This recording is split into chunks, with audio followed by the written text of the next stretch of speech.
All right, everyone. Welcome to our webinar, Workplace Bullying and Violence, Art That Different? And we're going to talk a lot about similarities and differences between workplace bullying and violence. And then, of course, we will give you some ideas on things that you can do to prevent workplace violence and bullying. So just to jump in and introduce myself, my name is Catherine Mattice, and I am the owner and consultant at Civility Partners. And Civility Partners is focused on helping organizations build more positive workplaces. I'm a subject matter expert on workplace bullying specifically, and I came interested into that topic because I was bullied and dealt with a lot of organizational problems that bullying created when I was the director of HR long ago. That was over a decade ago. But ever since working there and spending a lot of time trying to understand my own situation, I've become obsessed with that topic. And I've written a couple books on the topic, one called Back Off, Your Kick-Ass Guide to Ending Bullying at Work that I was fortunate enough to have Ken Blanchard write the foreword on. And I've written a second book called Seeking Civility, How Leaders, Managers, and HR Can Create a Workplace Free of Bullying. So that's a little about me. I'm going to turn it over to my co-presenter, and Sue, I'll let you introduce yourself. Okay, good morning. I am Sue Hoffman, and I work with Workplace Gaurdians Incorporated, and we're an organization that helps public and private entities with workplace violence concerns. So we can go in and help with developing policy, implementing training programs, doing management and executive level training programs. We are also consultants when we have employers who may have a concern about an employee, former employee, or even in some cases a client or a customer who has been engaging in threatening behavior, and we help with the threat assessment in those cases and really help HR folks and attorneys and executives determine what are going to be the safest interventions in those cases. And my background is actually as a clinical psychologist. In fact, right after finishing my license as a psychologist, I was hired by a company, which is represented by my current team now, to learn and work with workplace violence. And I've been doing it for 20 years since. So that's a little bit about me. Awesome. Well, I am so excited to present with you today, Sue. So just to give you all a little background on where Sue and I are coming from, you know, I'm a workplace violence expert. I'm a workplace bullying expert. Sue is a workplace violence expert. And we got to talking about the relationship between these two things. And I've always said that workplace bullying could be a precursor to violence. And it wasn't until recently that I started thinking, well, maybe these things are one and the same. Could we say that bullying is violence? Is it really just that it's a precursor, or are they really related in bigger ways? So we're really excited to explore this topic, and Sue's going to do a lot of the talking. I'll talk a little bit about bullying along the way, but I'm sure I'll be interrupting you along the way with some questions, Sue, as you're going. So one thing I wanted to cover is the fact that workplace bullying and violence can certainly be something that's a social phenomenon. It's not something that happens in a vacuum. It's not necessarily a one-off thing. We'll talk about violence in, this day and age, especially with technology, and then we'll talk about warning signs. And again, a big focus towards the end there will be the things that you can do to prevent both bullying and violence in your workplace. So I'm going to kick the webinar off today with just some statistics and information about bullying. So in case you didn't know, 35% of the workforce feels bullied, and this statistic comes from two major research studies, both Career Builder and the Workplace Bullying Institute, who partnered with Zogby International. They both had more than 4,000 respondents in their surveys, so that's a huge survey sample. So to come up with this number, 35%, that's a pretty strong number. Also, NIOSH, which happens to be the research arm of Osha, they've been interested in workplace bullying themselves, and they've done some research on this topic, and they found that 25% of workplaces have bullying, and also that 11% of targets are customers. So if you need a business case for solving workplace bullying, that's a good number to throw at your CEO or leadership team. And one last thing for you HR professionals, you should know that if you feel bullied, you're not alone. 30% of HR professionals feel bullied, and that number comes from SHRM. They have a researcher that focuses on workplace bullying. Her name is Teresa Daniels, and she came up with this number in her research.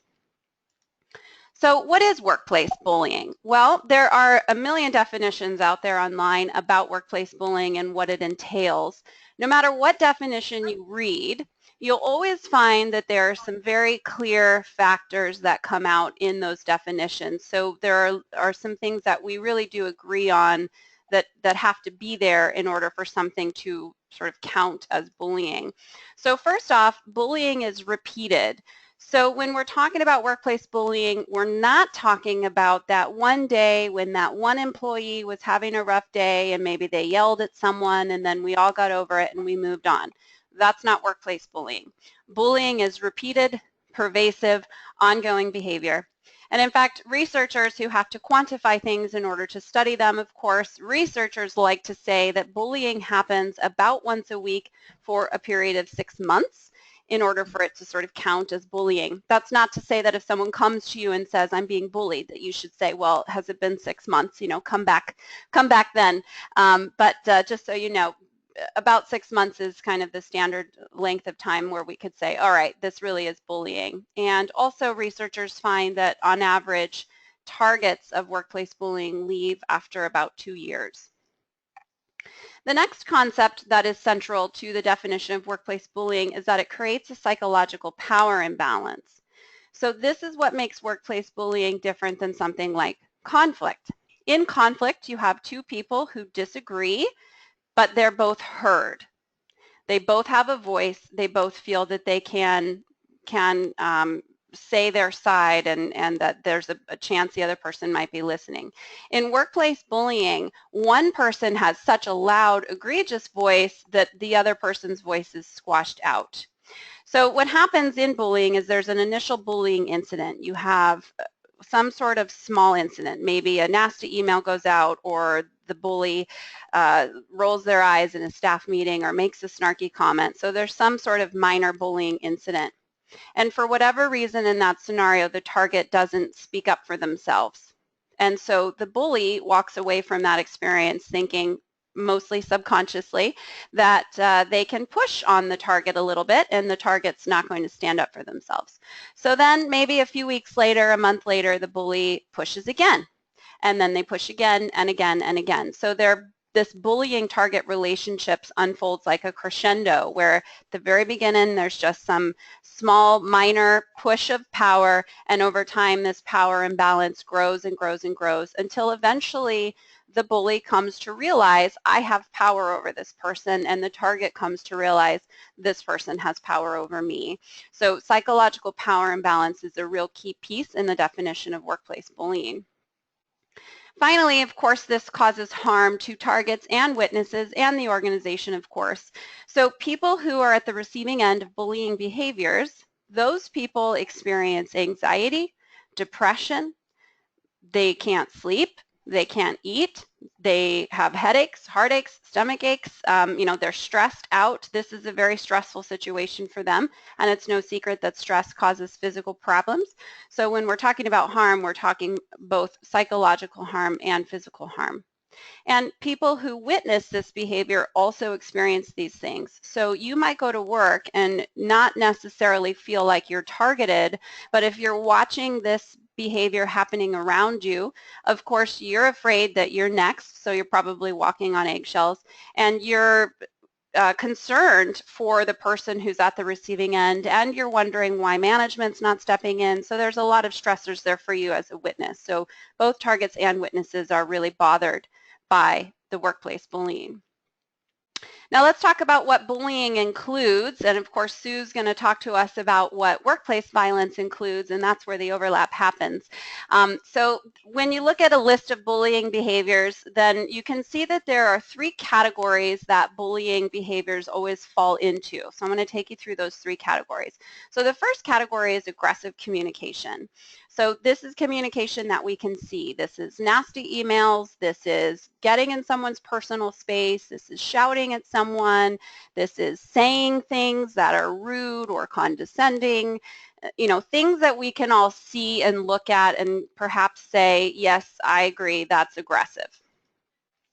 The next bucket of behaviors are acts aimed at humiliation. So we're getting a little more under the radar here, a little more passive aggressive.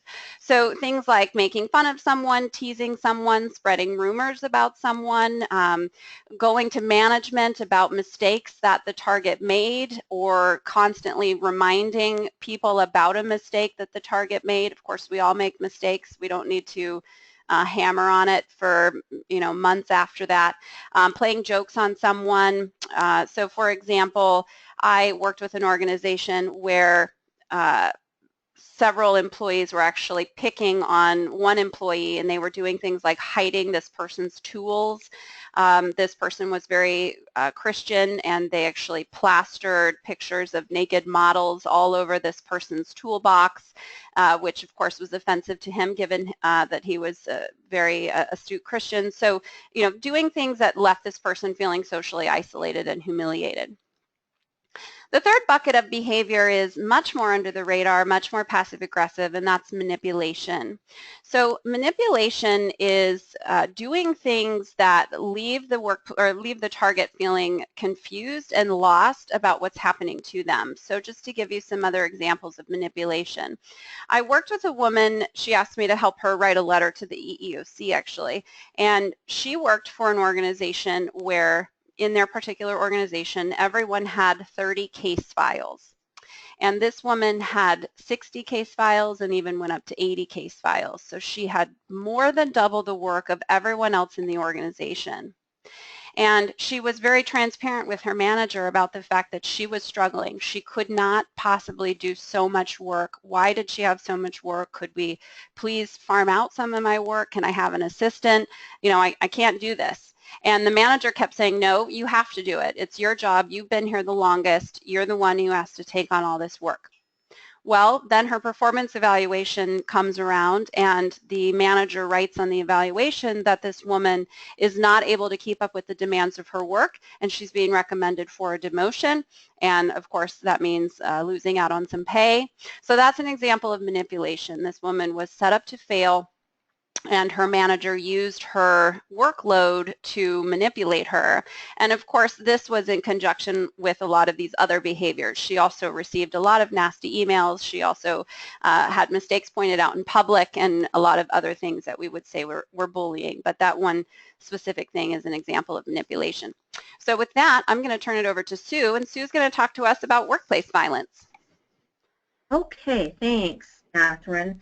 I wanted to just start off by giving everybody a little bit of a context when we're talking about workplace violence. And, it's interesting, when I started doing this work about 20 years ago, it was right around the time, even a little bit before that, where workplace violence really kind of came into everybody's consciousness and attention. And what many of you may remember, or many of you that have been in the workforce for a while, is these really started out with postal employees. That we had these incidents with postal employees that really kind of raised everybody's awareness about, gosh, what is going on? Why are we seeing these incidents of workplace violence? What might be contributing to this? And since then, this field has really grown, and we've really looked at what is seems to be causing these kinds of incidents. What is the occurrence?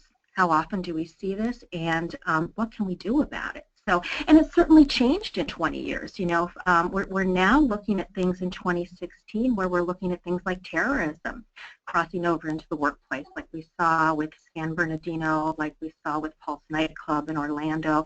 We just didn't have that 20 years ago. And also with, the contribution of technology, social media, we're seeing things expressed there as well. So we're going to talk about that today. But what I wanted to give you some context on is what we've been talking about in terms of numbers. And the statistics I have here on this slide are from the Bureau of Labor Statistics, and they compile these statistics every year. So what I'm going to share with you is from 2014, 2015, kind of going back.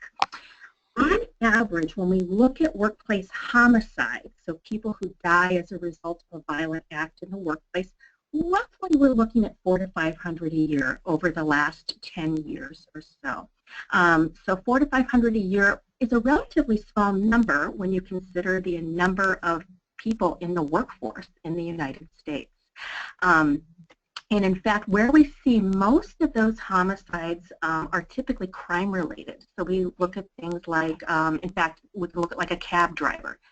Somebody who's a cab driver, they're in a very high risk category for workplace violence. And if we think about it, the reason for that would be, well, gee, they're alone, right? They have their back to their customer. They work at night, often in the dark, and they have cash on them. So that puts them at very high risk for workplace homicide. So that is what we look at there. On average, we have about 250 workplace suicides a year in the U.S. Now, this is interesting, and we don't talk a lot about this. We don't hear a lot about this, but we do have people who come to work to commit an act of suicide. And our concern is always about what risk that might pose to other people in the workplace, particularly if they bring a firearm into the workplace, an edged weapon into the workplace, or if they're particularly upset or have a grudge against somebody like a supervisor or a coworker, and they decide they're going to commit the act of suicide, but they're going to take people with them. So we're always concerned when we see somebody who may be exhibiting signs of severe depression or suicidality.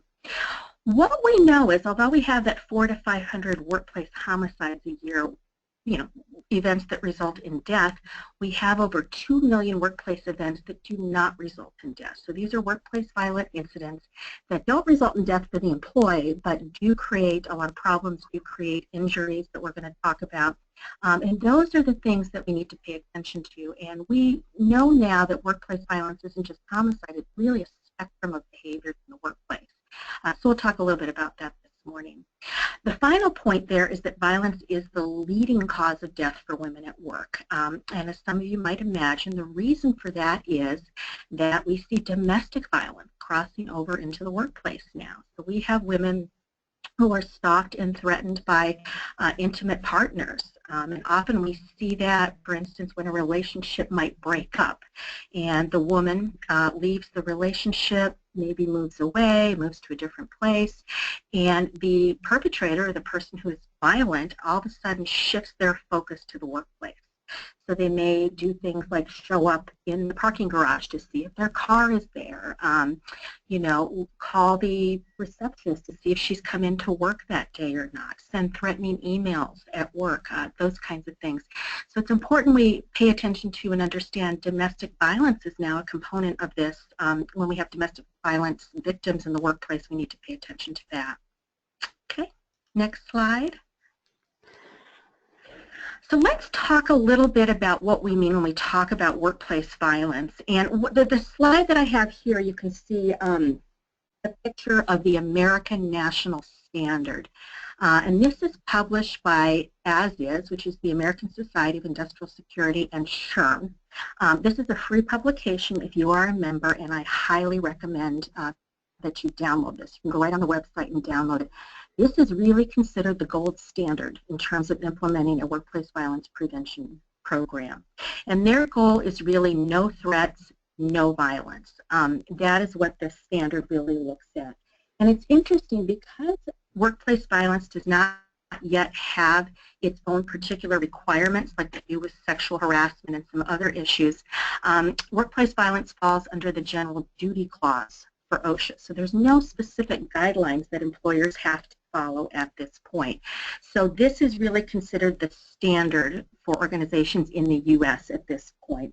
And what this publication provides is really a model for a workplace violence prevention training program, a threat management protocol, and then it recommends practices that can assist your organization in effectively managing post-incident issues. You should have an incident there. So I would recommend everybody get a copy of this and take a look at it.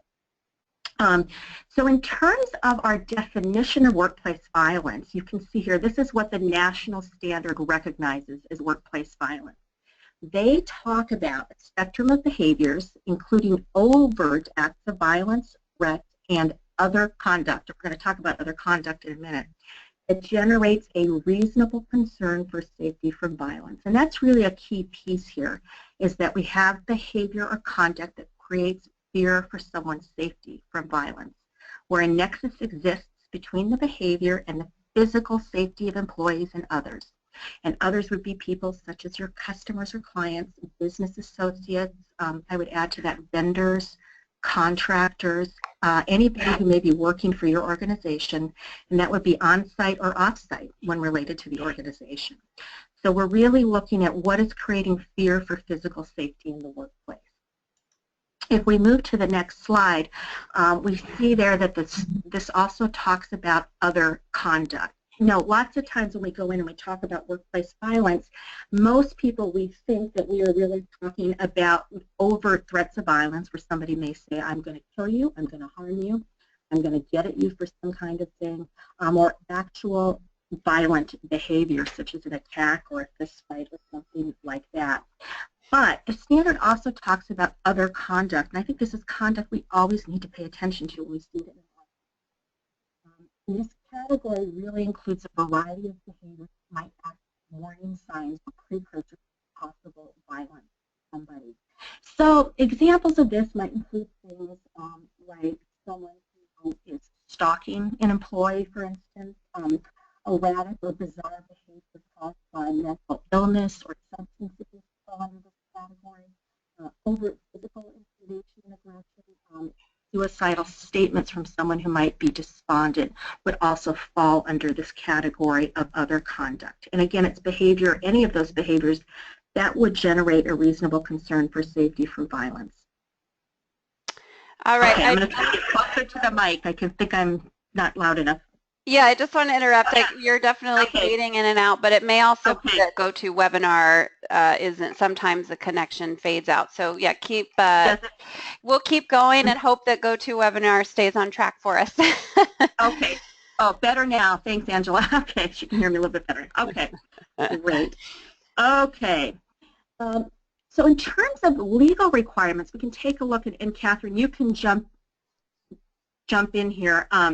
But when we talk about workplace violence specifically, we don't have a protected category for workplace violence, and repetitive behavior is not required. So in order for something to meet the criteria for workplace violence, it could be a one-time event, as you might imagine, right? Somebody might come in and shoot somebody. That would be a one-time event, or a one-time event where we have somebody who makes a threat in the workplace. Power balance is also not, imbalance, I'm sorry, is not required as well. So this can be between anybody within the workplace. There could be a violent incident. It's interesting, intent is also not required. And we have been and certainly consulted in a number of cases where we've had an employee, for instance, who's made statements that have created fear in other people. Or we've had people who've maybe made a gesture like they're shooting a gun, and it's created fear, and that actually wasn't their intent. So, you know, they thought they were being funny. They didn't realize the fear that it had created, and so intent is not required for it to meet that standard. And for subjectivity, the law is really going to focus in these cases, and particularly under that general duty clause, on the harm that was caused by the behavior or by the statement, whether it was physical harm or psychological harm for the person involved. And Catherine, maybe you can speak to the bullying piece. Yeah, so I'll take on the bullying there. Yeah. So, in terms of protected category, the thing that makes workplace bullying different than harassment, for example, is that, you know, with harassment, the behavior is focused on a protected category. So if I'm a bully at work and I'm bullying someone specifically because of their age, their gender, their religion, a disability, all of those protected categories, if I'm bullying someone because of that, then that's called harassment. That's illegal. We all, you know, the HR knows that has to be solved. But if I bully everyone and I'm just sort of an equal opportunity harasser, then that makes the behavior bullying, and that's perfectly legal. So that's the real defining factor between bullying and harassment. In terms of repetition, so generally, as I mentioned when I was talking about the definition of workplace bullying, we do say that repetition is required. Otherwise, it may be just an act of incivility. But when we're talking about something like bullying, we're saying that this is a severe, pervasive problem that someone faces day in and day out, or at least once a week, as I mentioned, academic researchers like to say. So, you know, and I think we have to talk about repetition just because we do have to, we want to make sure people understand we're not trying to police incivility, or that if you yell one day that you'd be called a bully. Really, we're saying this is an ongoing behavior. In terms of power imbalance, you definitely see power imbalance included in academic definitions all of the time, and there are actually some states that have laws around workplace bullying, and you can see that those legal definitions are alluding to workplace bullying, I'm sorry, to power imbalance in their definition. So they'll say things like intimidation, and they'll use these words where you can see that's what they're getting at, that the reason they want to have a law around workplace bullying is that it is causing a power imbalance that's unfair. In terms of intention, this is a really interesting piece of bullying, and it's definitely up for discussion. So it depends on who you ask, whether bullying is intentional or not. If you ask a target of bullying, do you think this person intends to hurt you? The target 100% of the time will say, absolutely, this person wakes up every morning with blood on their teeth. They're ready to come after me every day, and it's absolutely intentional. If you ask some academic researchers, they'll also say, absolutely, this is intentional. And if you look online, you'll see a lot about how it's intentional. However, the real academic research, those researchers who have really dug into this question to try to understand if people who bully are doing it intentionally, it turns out it really doesn't appear to be that way. People who bully are lacking social awareness, they're lacking, empathy, they're lacking communication skills, and often, those colleagues of mine who coach bullies as a big part of their business, they find over and over and over again that when they're able to get the bully's attention and sit them down and say, this is how you're perceived, people are often hurt and appalled that that's how people perceive them. So it's a real slap in the face for them to know that their organization perceives them to be a bully. So in the end, the answer is no, I don't think bullying is intentional. That's what the academic research seems to point to, though there is a lot of people out there who disagree with that and would say bullying is absolutely intentional. And then finally, in terms of harm and the subjectivity of whether or not harm was caused, this is something that we always seem to focus on. Both the academic definitions and the legal definitions of workplace bullying really often point to that there is harm, and that's why it's something that has to be addressed. So just wanted to kind of highlight harassment and bullying as well, since we're making comparisons in behavior. So as I mentioned previously, harassment and bullying are the same behaviors. Really, the defining factor between them is that if it's aimed at a protected category, we call that harassment, and that's illegal. If it's not aimed at a protected category, we call that bullying, and that's perfectly legal. Harassment, this idea of repetition, it's not required. Harassment, if you're going to file a court case, for example, because you feel sexually harassed, you certainly don't have to prove that it happened over and over again. But however, that being said, although the law doesn't require repetition, you're probably more likely to have a solid court case if it was repeated. So, the law doesn't require it, but case law, if you look at it, looks like it is required. Although, same with power imbalance. So the law never mentions power imbalance. That's not a requirement. You don't have to prove that there was a power imbalance if you're going to try to sue someone for harassment. But of course it exists. So, and I think it's similar with violence as well. And I think you would agree, Sue, that even though we don't have to focus on power imbalance, it's probably there. If someone's afraid of someone else, there's a power imbalance there. Correct. Yeah. Absolutely. And then in intention, again, same with violence, it's not required. You don't have to prove that someone intended to harass you in order to have a case. You just have to prove that the behaviors themselves happened. And then in terms of harm, the law doesn't focus on whether or not there was harm. So you don't have to prove that you were harmed as a result of the harassment. You would have to prove that if you're seeking damages, but you don't have to prove that there was harm caused in order to prove that there was harassment.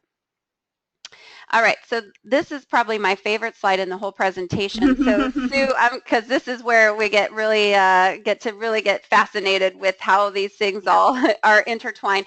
So Sue, I'll let you talk to us more about the behaviors with violence, and then we'll talk through the overlap.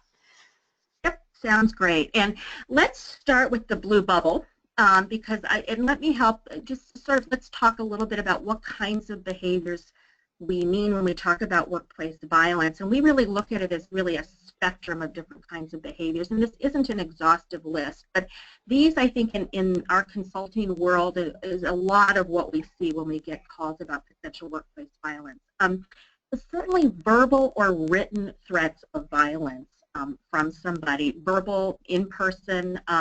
Written threats of violence we see often via email, via social media, those kinds of things where somebody is sort of writing out what they're going to do to somebody. And there's different types of threats that we're going to talk about, but we see that there. Physical threats of violence as well, where we have someone who may engage in really physically intimidating behavior with somebody, make a fist at them. I talked about that person that will, make a sign like they're going to shoot somebody with their fingers. I actually worked with an organization where they had an employee who did not make a verbal threat of violence. There was a female employee he was upset with, but every time she was in the break room, he would stand in the doorway and block her from getting out. And he never said a word, but it was sort of a physical, intimidating threat of violence that really caused her to be fearful for her safety. Certainly possession of or brandishing a weapon. I'm imagining most workplaces have policies against bringing firearms into the workplace unless it's required for the job. That would certainly fall under that category. We've also had people who brought in parts of weapons into the workplace, so things like a bullet. In fact, we got called not that long ago from a client who was concerned because there was an employee who was putting bullets on people's desks as a way of threatening and intimidating them, and that created a lot of fear in the workplace. Yeah. Vandalism. Sometimes we have employees who maybe don't make verbal threats of violence, but they commit acts of vandalism either against the organization or against people who they're really upset with. So things like sabotaging cars, slashing tires, stealing from the organization, spray painting company property, those kinds of things. Also violence on objects. We talk a little bit about violence on people, but we also really get concerned when we have employees, for instance, or customers who have violence on objects. And to give you an example, that might be someone who throws a stapler across the room, or somebody who kicks the Coke machine, or somebody who throws their computer to the floor because they're frustrated and upset. And our concern here is that if they're acting out violently on objects, what would it take to actually have them then move that onto human beings? So that's always a concern for us. Stalking, stalking goes along with domestic violence. And with stalking, lots of times when we think about stalking, I think a lot of us think about celebrity stalking, the things we've seen in the news with people who've been stalked, like Madonna and David Letterman and so forth. That's it's a different type of stalking than we typically see in the workplace. In the workplace, we usually see stalking that's related to domestic violence. And again, that is similar to that example I gave earlier where we have a dangerous situation in a relationship and somebody is being repetitively followed, stalked online and in person, and then that carries over into the workplace. And we'll talk a little bit about policy, but what we know is always important with regard to this is that we always tell our employees if you have, for instance, a temporary restraining order against somebody else in your life, we as an organization would like to know about that so that we can take steps to keep the workplace safe.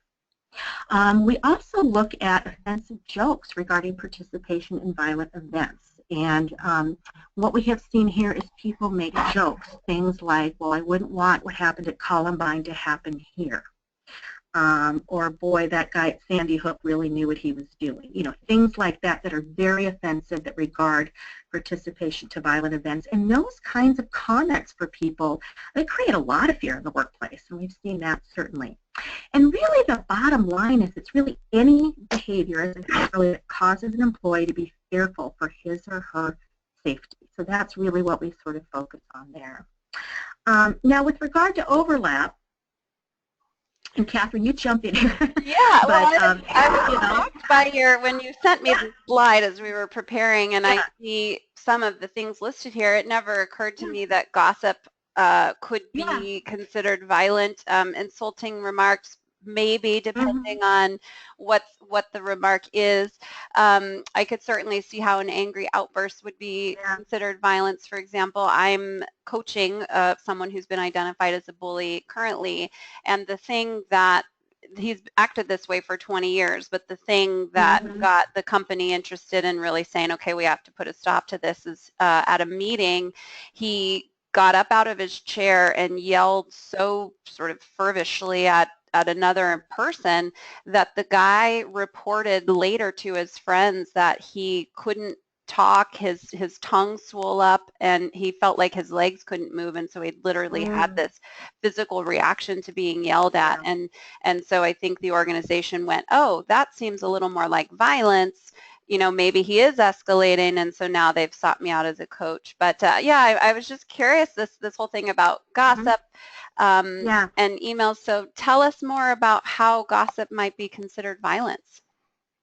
Well, you know, it's interesting because what we have seen is we've seen spreading rumors and gossip sort of crossing that threshold when we have, for instance, groups of employees at work who are spreading rumors about, hey, I'm going to get that guy in the parking lot after work, right? They're spreading rumors that sound like threats. Or they gossip about how they're going to get that girl in the bathroom if she doesn't stay away from my boyfriend. Gotcha. Right? Okay. I'm gonna, so really it's spreading rumors and gossip for the purpose of intimidating and creating fear in other people. Okay. And that's really what we see with the workplace violence, and also really with any of those behaviors. As soon as we get into creating fear for physical safety, that's where the overlap really is. Okay. You know, what's interesting for me, too, as we talk about this is the very first time workplace bullying, that phrase, the very first time it appeared in a court case was in 2011 in Indiana. A profusionist was suing a surgeon, and the situation was that the surgeon had been bullying this profusionist and really mistreated him, and then the surgeon one day sort of let his emotions get the best of him, and he raised his fist, and he never actually punched this other person, but he, you know, that was, again, kind of the same thing with this person I'm coaching now, where it was that kind of final act where everyone's going, oh, maybe this is escalating to violence. And so the profusionist was suing for intentional infliction of emotional distress and a lot of things related to the bullying behaviors. But it's just kind of fascinating that that violent, or sort of the threat that leads us more down the path of violence, that was the thing that caused the profusionist to really just go, no, I don't want to work here anymore. I'm suing. I quit. You know, it's over. Right.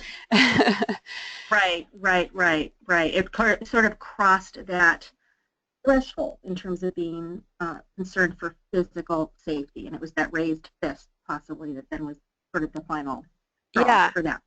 So I'm going to give so I'm going to give one other example, and then I'll ask you. I was an expert witness on a court case against a very large retailer that we all know, and in this particular case, the manager was a bully, and one thing he would do is sort of cower over people as he was yelling at them, which in my mind creates fear. Perhaps that counts as violence.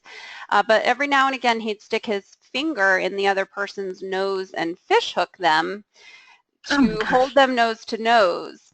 And I've always said to myself, well, I feel like as soon as there's touching, then that is officially violence. Would you agree with that statement? Is it violence because he's cowering? Are we already crossed into violence when he's cowering over people? Or does it have to be he's now touching them, and so now we've crossed into violence? Like, where's the line there? Well, absolutely not in terms of touching. The violence started before the touching in this particular situation, in my opinion, because he created fear. If he was cowering and concerned about his safety in that particular situation, that is violence. That is a threat of violence for that particular person. So I'm going to say that that created concern for that person's safety before he laid a hand on him. Okay. So I feel like we're saying bullying, when we're talking about bullying, it's more of the, it could either be overt things that we could see, like a nasty email, but it's more focused on that manipulation under the radar stuff. But as soon as it creates fear, then it's crossed into violence. That's what I would say. Yep, absolutely. So then if you talk to any target of workplace bullying, they'd say, well, I was afraid the whole time, even though there was never an official threat of violence. So this is why I wanted to do this with you. I'm just like, maybe violence and bullying are exactly the same thing. Maybe there is no difference. It's interesting because, you know, I think where people go back to is, well, there was no overt threat of violence, right? I didn't hear him threaten me. But there's lots of these lower level behaviors that are still perceived as threatening, whether or not they contain the verbiage that says I'm going to hurt you or I'm going to get you, right? Right. And it creates that fear. So I believe there is overlap. I'm certain in workplace bullying cases there's fear in some cases for physical safety or how will this escalate. And sometimes I think these situations can start as bullying and escalate from there into this fear of fear for physical safety, fear for the workplace, and where things are going to go depending on certain factors. So that overlap is definitely there. Yeah, I guess what I'm realizing now as we're talking is I've always said that bullying is a precursor to violence, and in my trainings I show a spectrum where it's like incivility could lead to bullying, could lead to violence, but I think there's a crossover that's a lot sooner than I realized. And to answer Karen's question, she's asking, where do we go to get information about the bullying, the states that have laws around bullying? Karen, I have a website called abusiveconduct.com, and you can go there. There's 4 states, and actually Nevada is the 1 out of 4 that makes bullying illegal. The other 3 states don't actually make bullying illegal. They just have laws around it, and those 3 states are Tennessee, Utah, and California. But if you wanted to go to abusiveconduct.com, you'll find more information there. All right, so let's go ahead and move forward unless, does anybody else have comments or questions about this overlap before we move on to the next piece? Curious to hear what everyone's thoughts are here, as I'm having some epiphanies as we're talking here. Curious what other questions or comments you all might have.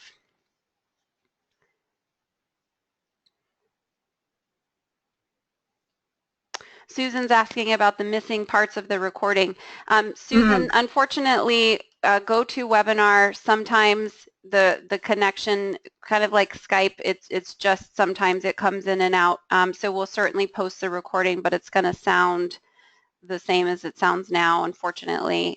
So if there's a part that you're really curious about that you couldn't hear, of course, Sue or I am happy to have a deeper conversation with you. Okay, so Lisa's question is, what about people standing up? For example, I'm upset and I stand up and then the other person reacts and they stand up. Are we both bullying or being violent? What do you think, Sue? I think that depends. And what I think it depends on, if I'm understanding the question correctly, is how you stand up to that person.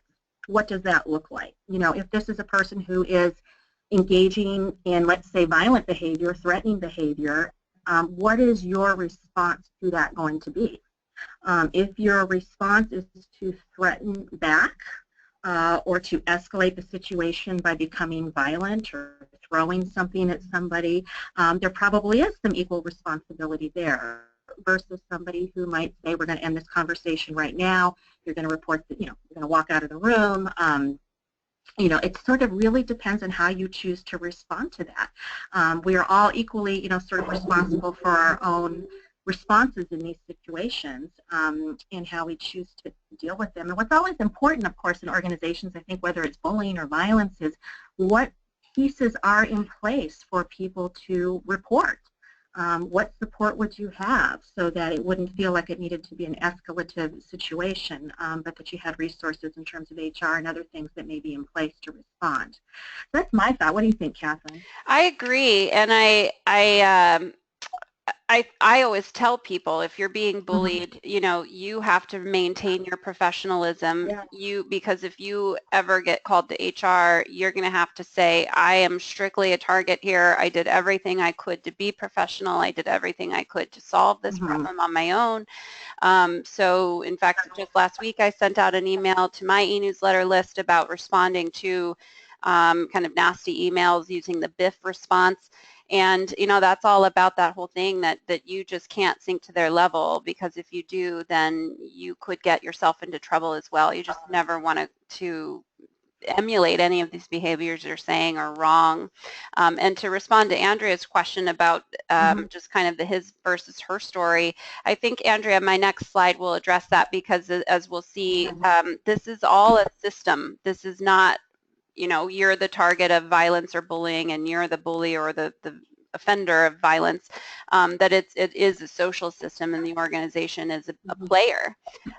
So actually, on that note, why don't we go ahead and kind of move over to that slide. So again, I always show this presentation in terms of bullying, or this model I'm about to show you in terms of bullying, but I think it does respond, or does include violence as well. So of course you do have the players, the bully and the target, or maybe the offender of violence and the target or the perpetrator. And those two characters, of course, play a role in the scenario. They're the key players, and there's a lot of other things that fall into play here. So in terms of bullying, why people act that way, people who bully are lacking self-control. They lack emotional and social intelligence. They lack the ability to empathize. They lack communication skills. We've found in the academic research that they often don't handle stress very well. So part of the reason they're lashing out is they feel stressed out, and that's just how they're managing it. They also often bully people who they perceive as a threat to them. And so that threat could be something like, you're on my team and I don't think you're that competent, and so that threatens my ability to be successful, and therefore I'm lashing out at you. It could also be that I feel threatened as your bully because leadership clearly really likes you and you're on track to perhaps supersede me, and that bothers me and that makes me feel threatened, so I'm lashing out. And so there's this feeling of being threatened that the bully has. And then targets, we actually don't know a whole lot about why people are targeted.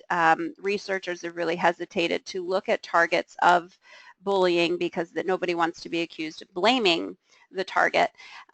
So, you know, those are obviously the first big key players. And as I mentioned, their relationship is one of power imbalance.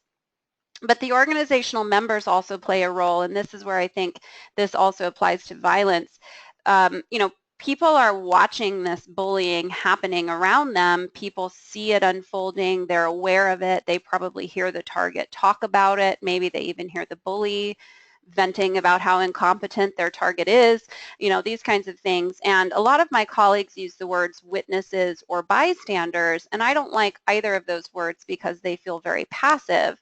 I call organizational members reinforcers, because if I'm at work and I see bullying happening and I never step in and tell the bully to cut it out, or I never bother to tell my own manager or HR, then that makes me a reinforcer. It's a conscious choice that I've made to not get involved, and I'm therefore reinforcing it. And I feel like with violence, Sue, that would be similar. If I am aware of threats or gossip about threats, that I'm also a reinforcer of the violence if I'm not telling HR or management about it. Is that? Absolutely. And I think, you know, part of it is, and we'll get into this a little bit later in the presentation, but part of it is what is the culture there around reporting, and what do people understand is expected of them in terms of that, you know, employees and how are managers trained to deal with these situations when they're reported. Yeah, yeah.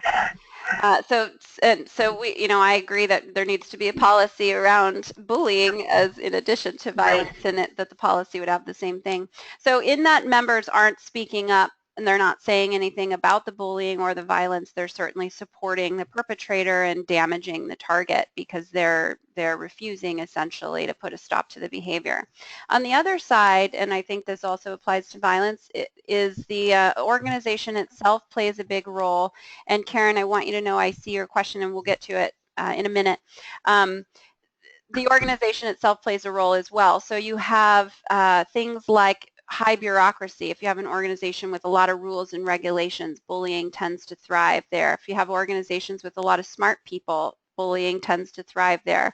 If you have organizations with a lot of people who have worked there a long time, bullying tends to thrive there. If you have a lot of change, downsizing, changing of managers, readjusting work teams, any kind of change makes people uncomfortable, bullying can thrive there.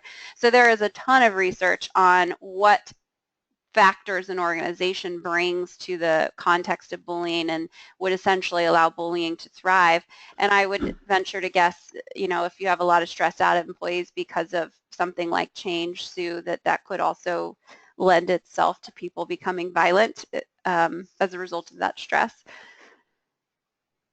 Potentially, if they were predisposed to violent behavior, yes. And it depends, and we sometimes get concerned around organizational changes, particularly with regard to things like downsizing, changes in structure where people's jobs may be affected. We're always just alert to warning signs that we need to pay attention to. Not everybody has the potential to become violent, but in folks that have that predisposition to violent behavior, then yes, we do get concerned. Okay, so you're saying the organizational culture could play a role in it, but there's this key piece that the person has to sort of be predisposed to being violent. Yes. Okay. Exactly. It's really an interaction, and the way that we talk about it is an interaction between the person and the environment. Okay, gotcha. Absolutely, yeah. Yep. Okay, so in terms of my model of bullying and how it happens, of course the organizational culture then is supporting the bully and damaging the target, and meanwhile the bully isn't doing anyone any favors, and they're damaging the organization itself and also damaging the organizational members. As I mentioned, if you're witnessing bullying, you're also experiencing some psychological and physical problems as a result of the stress. And you know what, I'm seeing several pretty good deep questions coming through. So what I think we'll do is keep moving forward to those of you that have questions, and then at the end, because that way we can be done it on time, and then at the end we're happy to stay on later and answer some of those bigger questions. So if you guys sit tight, we'll get to you. All right, Sue, go for it. Okay, so just to give you, I just want to give you an overview of the threatscape, and we've sort of talked about some of this morning. We used to think workplace violence was just happened in offices or happened at the post office, and what we know now is the threatscape is really anywhere. Schools are workplaces, right? We have workplace, every school violent incident that we have seen was also workplace violence because we had people who worked in those environments. We have public spaces now being sites of workplace violence, and of course we have domestic violence, as we talked about a little bit earlier, also being a part of workplace violence. On the next slide, if we move on to the next one, what I want to just go through very quickly is threats, and threats I would have you pay attention to. And I think sometimes when we go in or we talk to employers and they say, we have an employee and they made a threat. What we're always trying to understand is what kind of threat they made, because what we find is sometimes people have conveyed to us, well, they didn't make a threat directly, but they said some stuff that was really concerning. So we want to try and understand often when we're intervening in these situations what type of threat we're dealing with. So the first type of threat I have on that first slide is a direct threat. So a direct threat really is that. It's I'm going to kill you, I'm going to kick your butt. There's really no guessing with direct threats. We know exactly what the person means when they say it, and it's most often a violation of a workplace violence policy when somebody says something like that, and sometimes can cross the threshold into being a crime, violating the law by making what we call a 422 type of threat. If we move on to the next slide, we have indirect threats. And indirect threats, I think, actually raise people's anxieties more than direct threats, because we don't always know what someone means when they make a indirect threat. So things like, you're going to be sorry, you better watch your back, this isn't over, and we find ourselves wondering, what do they mean by that? Do they mean they're going to become physically violent? Do they mean they're going to sue us? What is it that they mean? And sometimes it's that not knowing that creates more anxiety. Excuse me. And it's really the indirect threats where we need to be asking a lot of questions, like, what do you mean by that? Where are you going with that? The third type of threat that we have is a conditional threat. And a conditional threat really is a quid pro quo. It is if, then. So if you don't give me a raise, then you're going to be sorry. If you write me up for this, you're going to have to watch your back. So they just have some sort of condition tied to them around which they will or will not be carried out. We always want to pay attention to those types of threats. And on the next slide, what we have is threatening behaviors we need to pay attention to. So certainly verbally threatening behaviors, and we talked about verbally written and verbal communications, as well as nonverbal and physical. So again, there's somebody standing in the doorway, somebody making gestures that are threatening or scary to somebody else would fall under that category. Erratic behavior would fall under the psychological category. So under psychologically threatening behaviors, we see people who sometimes have substance abuse disorders. I worked with one organization where they had somebody who was having some mental health issues, and her behavior, even through the 8-hour workday, was very erratic, kind of running in and out of the bathroom, crying, on the phone, screaming at people, those kinds of things. But she wasn't directly threatening anybody she worked with, but the behavior itself was causing concern because of its erratic nature. Yeah. So these are the behaviors. I was just saying, yeah, I can see how that would be cause anxiety for people. Right. The other thing we look at is really types of workplace violence purposes, because it helps us understand where our vulnerabilities might be. So I know everybody who's with us today, you're in different industries and different work environments, and part of what we encourage you to do is take a look at where you might be most vulnerable here when you're doing an audit and saying how safe really is our workplace. These are OSHA's categories for workplace violence. So this is how OSHA is going to define these different types of violence. Type 1, quickly, is when the perpetrator does not have a relationship with the organization. So that's your crime related. That's somebody coming in to rob a bank, right, and the teller is injured in the process, or somebody robbing a convenience or a liquor store and the clerk is injured or customers are injured. And typically with type 1, what we look at is security measures, right, to keep our workplace safe. We can't always predict who's going to walk through our doors. Type 2 is when we have someone who has a relationship with the organization. It's typically a business relationship, so a client, a student if you're a educational institution, a patient if you are a medical facility. It's someone who's recipient of service typically, or a vendor who makes threatening behavior in those situations. That's type 2 kinds of violence. So if you serve the public in any kind of way, that might be where your vulnerability is. Type 3 is the one I think we hear the most about, and that's when we have a current or former employee coming in to commit the violent act.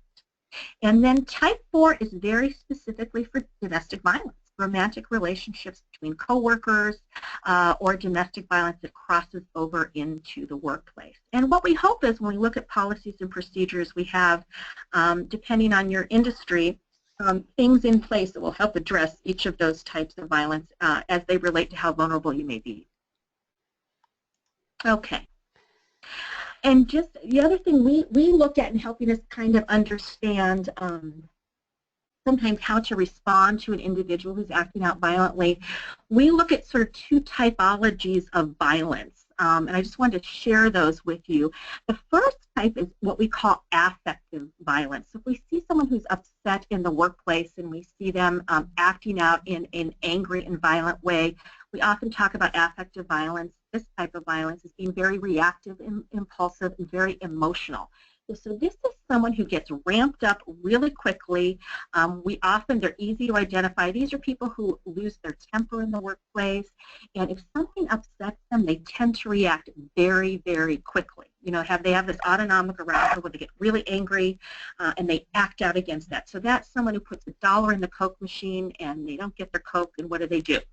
They kick the Coke machine, right? It's immediate, and it's almost as though once they've committed the violence, whether it's against a person or an inanimate object, their emotional temperature decreases almost immediately. So they need that outlet for that type of emotion. These folks are easier to deal with in the workplace because their behavior is pretty predictable, honestly, and this type of behavior is less likely to be lethal, lethal kinds of violence, unlike the next type of violence on the next slide, and which is really what we call predatory violence. And this is where we have an individual who really plots and plans the violent act.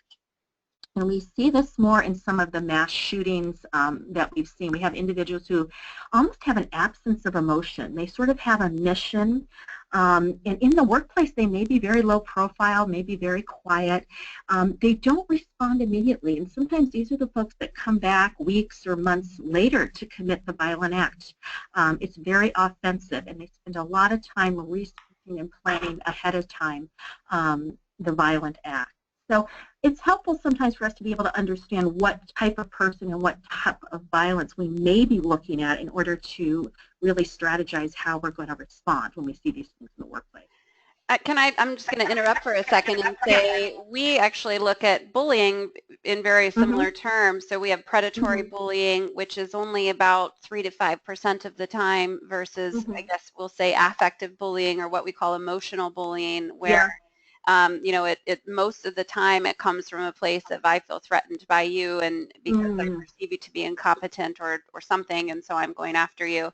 And you know, this feeling that targets often have, which is that the bullying is very predatory, they feel it's very intentional, is actually just not. I can see why that would be the perception, but in the end, that's not really what's happening. If it's a predatory bully, then you know, that person's likely got some psychological problems, and so that's very very minimal, that predatory bullying. It really is mostly emotional bullying, where it's just someone lashing out because they lack the skills to manage the feelings they're having. So interesting, another place these things cross. And so just wanted to talk a little bit about some solutions here. And I know we're going over time, but Sue and I are having a great conversation here. So hopefully everybody feels like they're learning as much as I'm learning. So this is kind of my stairway to heaven, as I jokingly call it, that, you know, really you do have to have a civil and safe work environment, because when you have a civil and safe work environment, then people are communicating with each other. If people are afraid or stressed out or concerned for their safety, they're not interacting with people, they're not reaching out when they need help, they're not communicating effectively. So you absolutely have to have a civil and safe work environment in order to have the kind of relationships and communication you need to make your organization successful.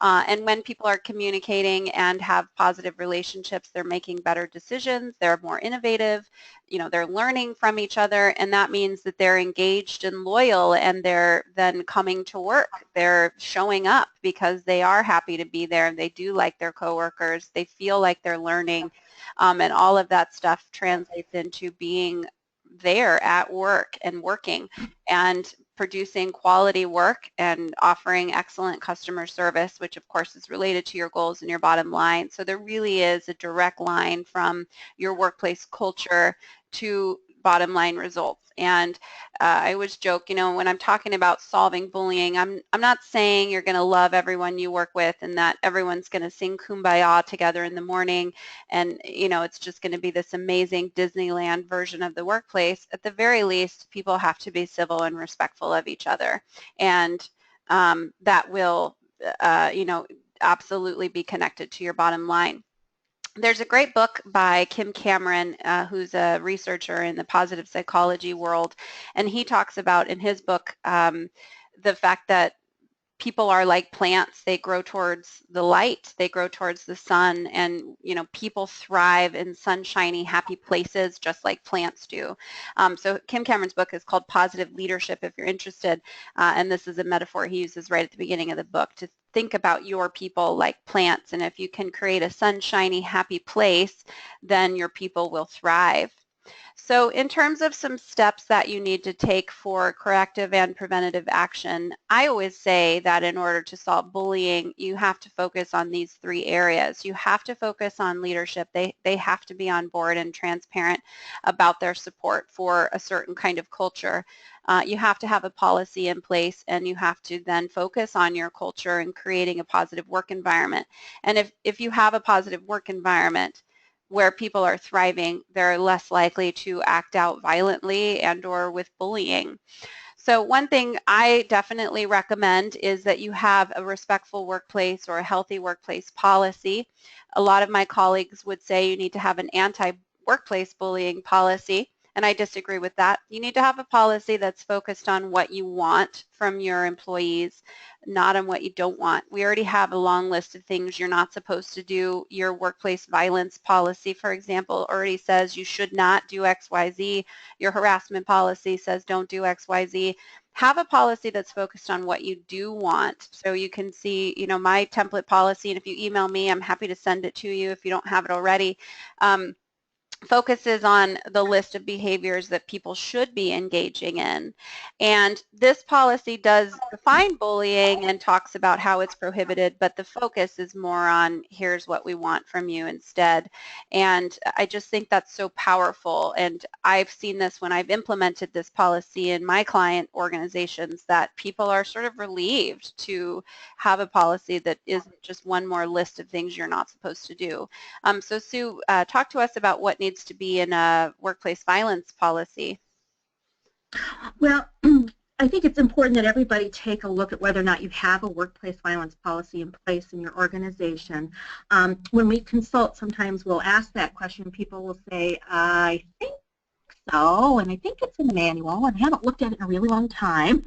So what we want to always do is take a look and see, is it there, one, and two, is it up to date? Okay. Does it reflect things that are important in 2017? Those things that are important are things that are in that blue bubble on that slide that we looked at. Those are important parts of a policy.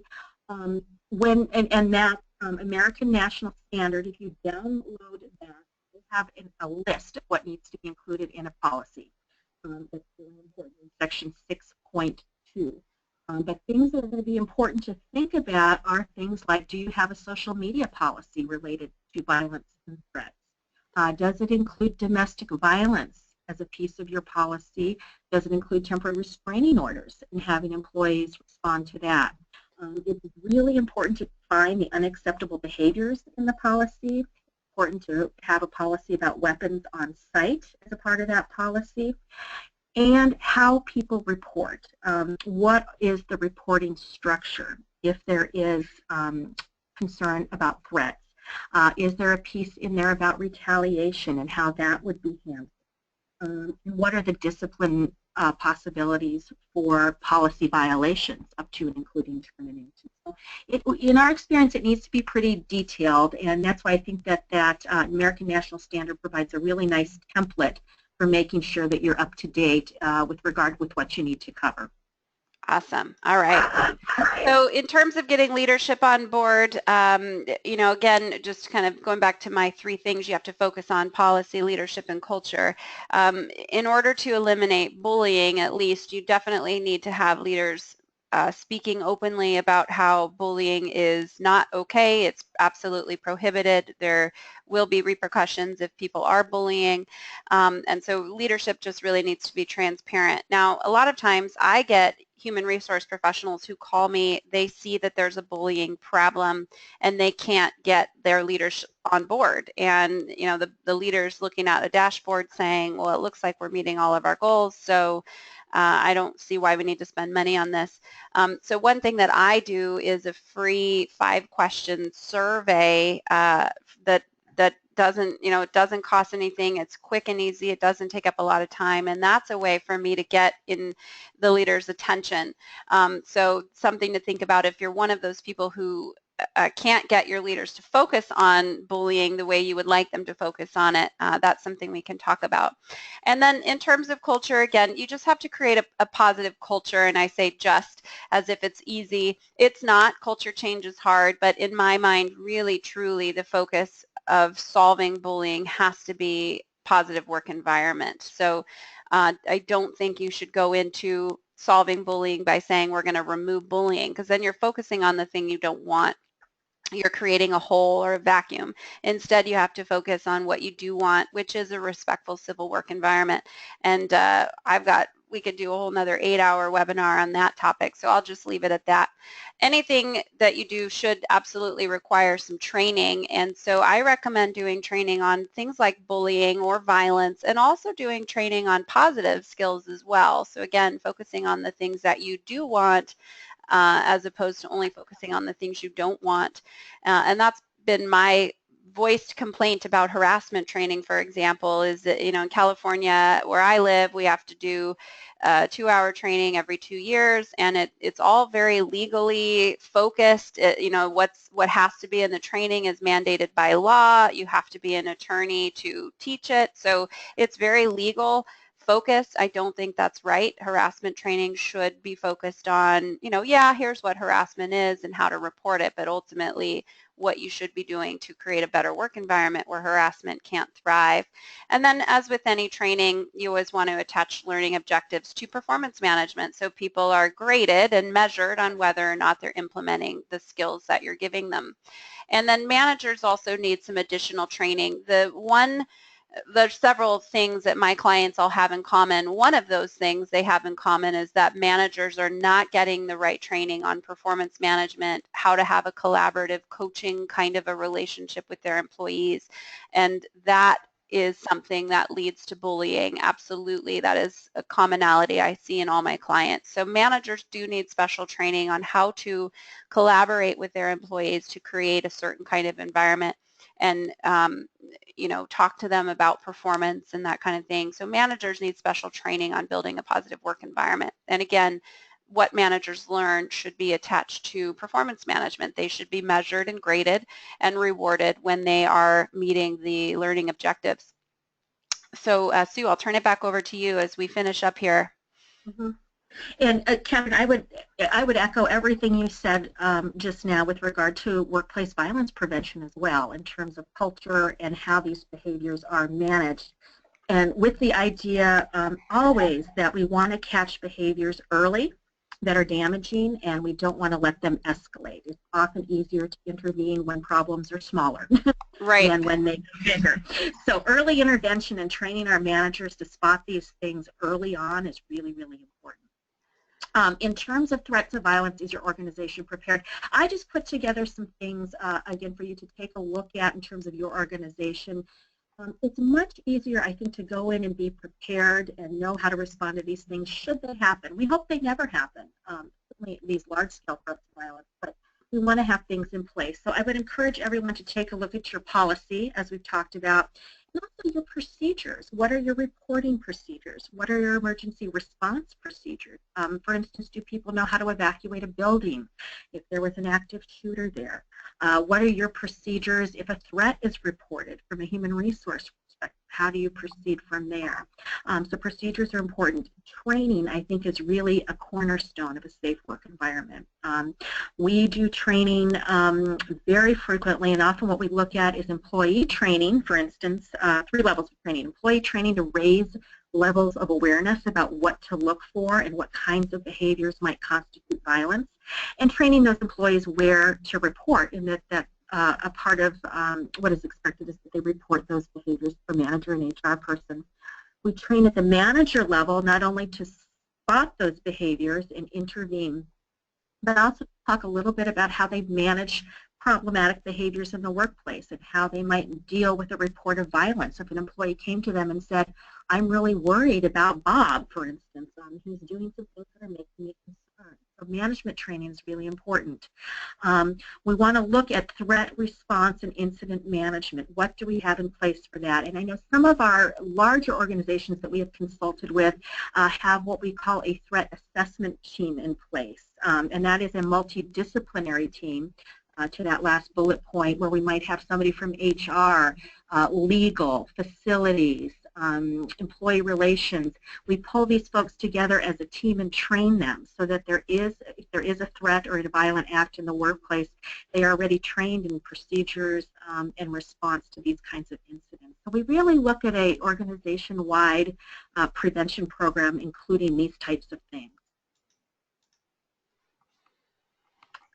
And really the bottom line, and this is what we tell employees and this is what we tell managers, and I think that we need to communicate to our folks, is that any concerns about potential violence or workplace safety should be recognized and reported. And we really focus on recognize and report, or that old Homeland Security saying, see something, say something. That people don't have to be absolutely convinced somebody's going to be violent. But if there's any behavior that makes somebody uncomfortable or concerned for their safety, that's the behavior to report. And that they need to know who to report it to, whether it be HR, director, manager, really with the message that no one goes it alone. And also that with HR, with managers, directors, we want to know what our resources are within the organization if we have a concern. So those are things that are really important to convey as we get our programs up and running.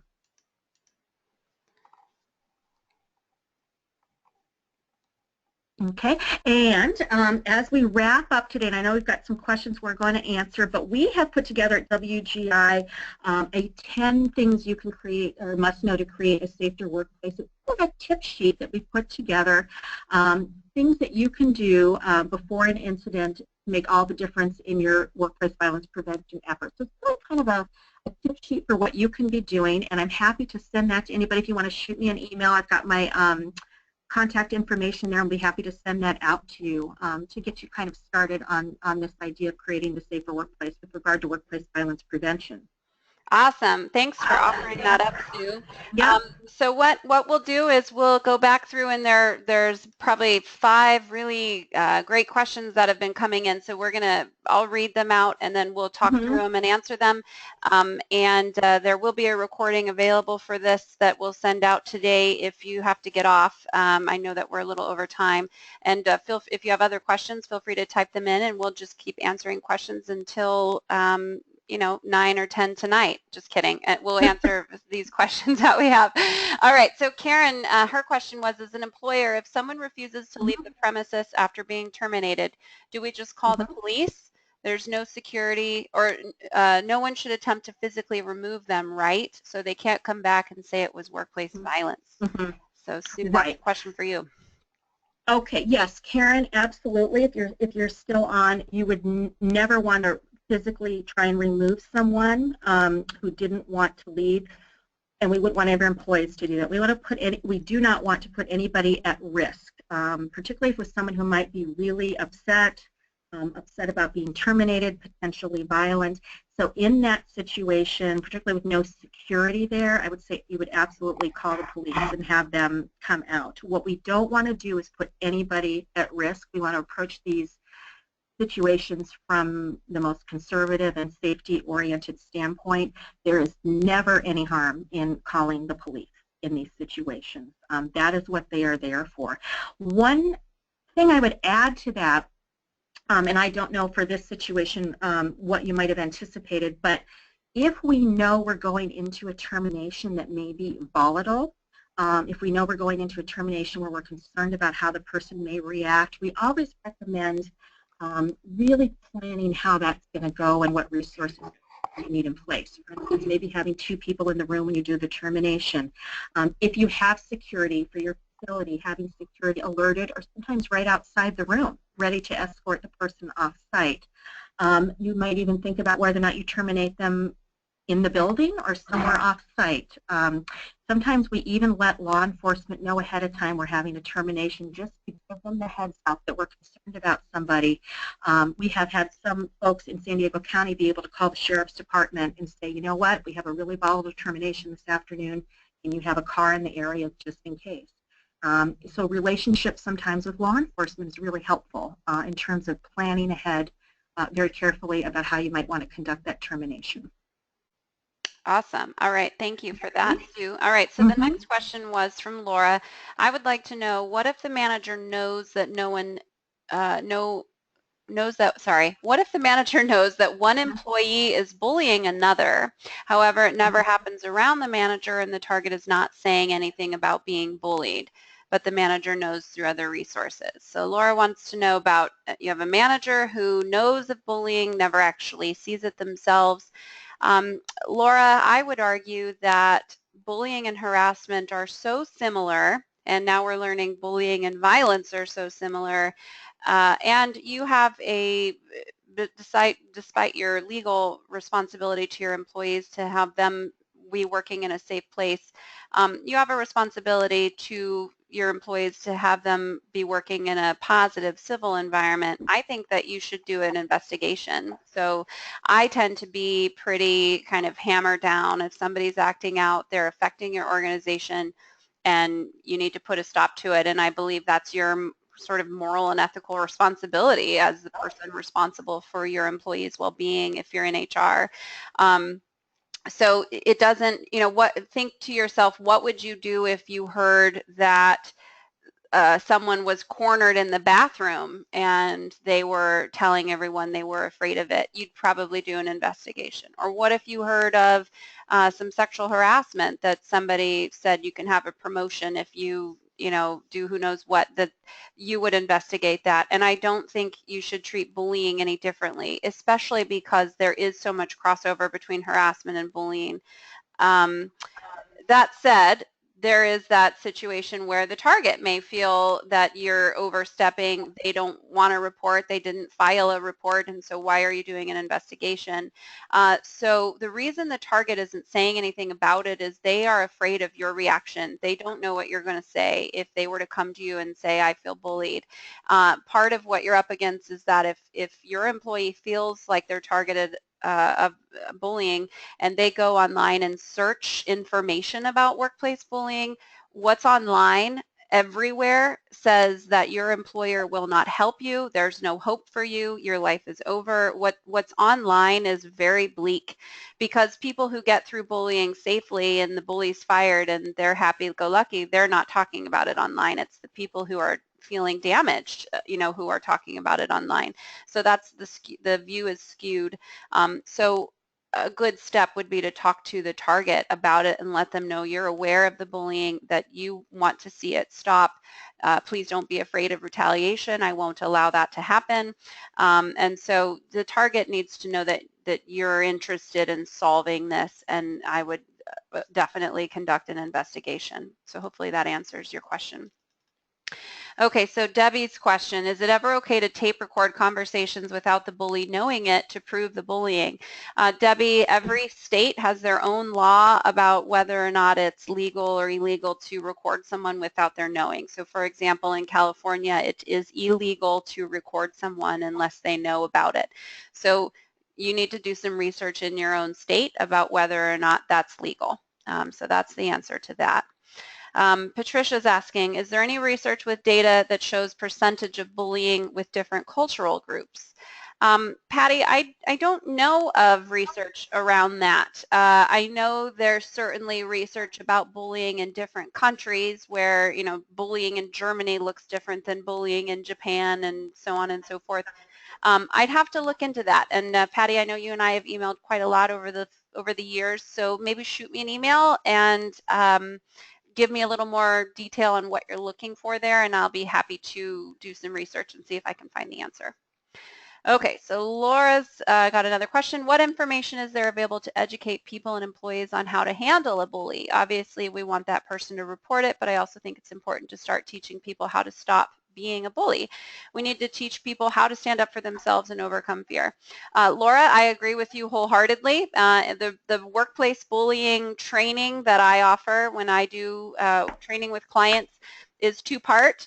The first part is for targets, or actually the first part's for everyone, but it's a company-wide training, but it's focused on both targets and bullying. So the training I cover is all around, what bullying is and why it's bad, but ultimately how to stand up for yourself if you feel bullied. We talk about how to be a more civil, respectful employee. We talk about how to give each other feedback in a way that doesn't feel like you're being bullied. So the training is ultimately, although there's this piece of it that's focused on bullying, it's ultimately about how to have positive, effective relationships with each other. So I definitely agree with your comment, Laura, and we can talk more about my training online.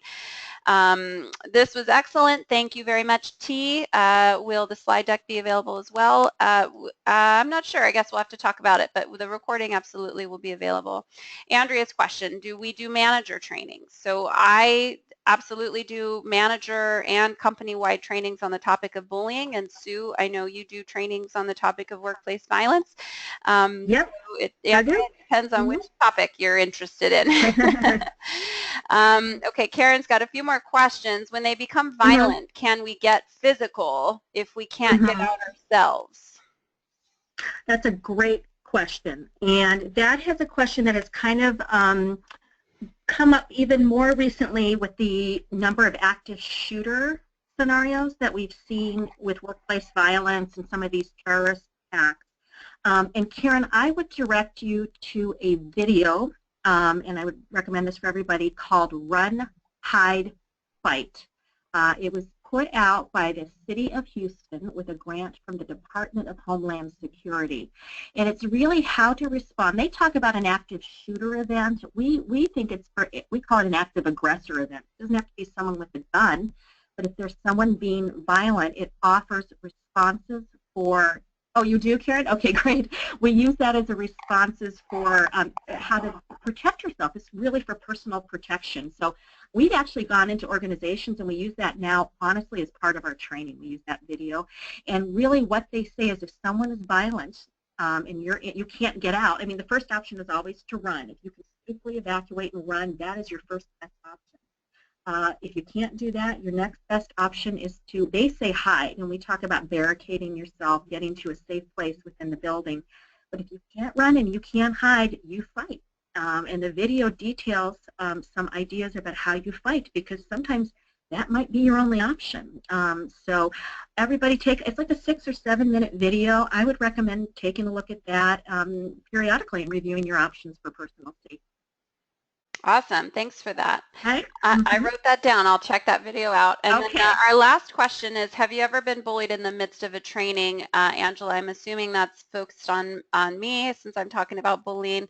And the answer is, I wouldn't say I was bullied in a training. I've certainly had people strongly disagree with me that bullying is even a real thing. And honestly, if we're talking about somebody who's running away with the training, usually it's the people who feel targeted. So the people in the room who feel like they're bullied, those are the people that are the most vocal in my trainings. And in fact, just last week I was doing a huge training, and there was probably 150 people in the room, and we ended up having about a 20-minute conversation about standing up for yourself. And so I was giving all these tips in my training. Here's how you stand up for yourself. Here are some things you could say if someone's yelling at you. Here's how to respond to a nasty email. And we're going through all these tips, and people really rose up and were basically saying, I could never do that. I could never stand up for myself. I'd be fired in a heartbeat.